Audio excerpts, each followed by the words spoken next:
Bienvenue pour cette nouvelle séquence d'actualité sur votre chaîne d'information liée à l'info. Avant tout, je vous prie de vous abonner en cliquant sur le bouton rouge et activer la cloche de notification.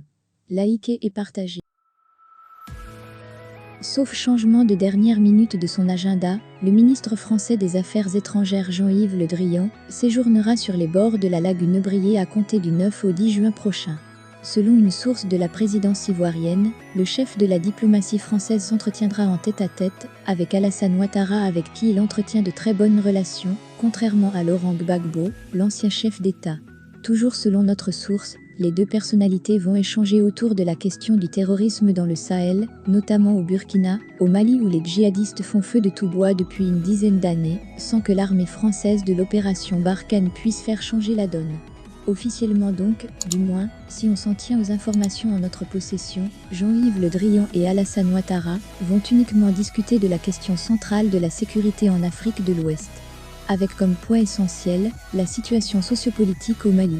Mais entre nous, le ministre français des Affaires étrangères peut-il être en Côte d'Ivoire et ne pas pouvoir échanger avec le chef de l'État ivoirien sur la question du retour du président Laurent Gbagbo? Un exercice quasi impossible quand on sait la position de la France sur le dossier de transfèrement du président Laurent Gbagbo et du ministre Charles Blé Goude à la Cour pénale internationale. D'ailleurs, à ce sujet, lors d'une séance parlementaire tenue à l'Assemblée nationale française en mars 2019, le député Jean-Paul Lecoq avait interpellé le ministre Jean-Yves Le Drian sur la situation de Laurent Gbagbo qui, bien qu'acquitté par les juges de la CPI, faisait encore l'objet de restrictions judiciaires. Pourquoi la France ne s'indigne pas, alors que toutes les conditions semblent réunies pour permettre un retour de l'ancien président ivoirien dans son pays, pour que, enfin, la réconciliation nationale soit menée, s'était interrogé à l'époque le parlementaire français Jean-Paul Lecoq. En réponse, le ministre Jean-Yves Le Drian avait botté en touche en s'abritant derrière l'écran fumé de l'indépendance de la justice. Sur le dossier de Gbagbo, il y a la CPI sur lequel je n'ai pas d'avis particulier à donner, avait-il indiqué.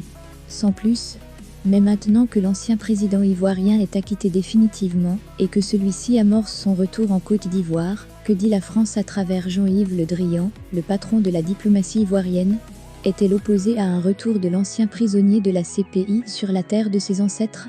Emmanuel Macron pense-t-il qu'avec l'arrivée de Gbagbo en Côte d'Ivoire, le peuple malien va retrouver un regain de vitalité dans sa lutte patriotique? Autant de questions que l'on se pose sur la prochaine visite de Jean-Yves Le Drian à Abidjan. Surtout que cette visite se situe à une semaine du retour de Laurent Gbagbo en Côte d'Ivoire.